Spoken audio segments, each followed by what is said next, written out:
Testing your vehicle's emissions at a self-service VEIP kiosk can be a great alternative to visiting a VEIP station. Self-service VEIP kiosks are open 24/7, located throughout the state, and can save you time and money. To find a kiosk closest to you, visit mva.maryland.gov/locations. In this video, we'll cover how to prepare for your VEIP test, what to bring with you, and how to complete your emissions test at a self-service VEIP kiosk. Before heading out, make sure you have your vehicle testing notice and $10 to complete the self-service kiosk test. Please note the kiosks only accept credit cards and are able to test vehicles 2005 or newer. If you are unable to locate your testing notice, you can look it up by visiting mva.maryland.gov/go/web/view letters.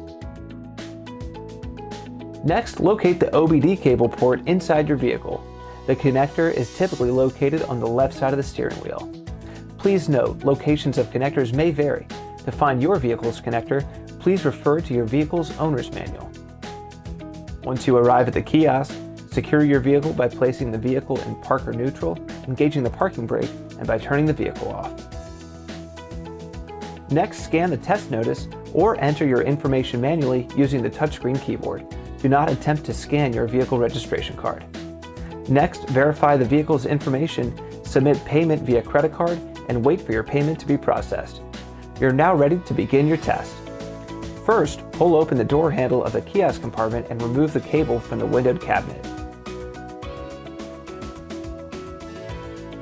Once the cables are connected, start the engine and wait while the vehicle's information is downloaded to the kiosk. When prompted, turn off the vehicle's engine, disconnect the cable from the vehicle, and return it to the kiosk. Please ensure the door is firmly closed. Be sure to get your receipt. This contains all of your vehicle's information and is updated in MDOT MVA's system in 24 to 48 hours. Thank you for using MDOT MVA's VEIP self-service kiosk.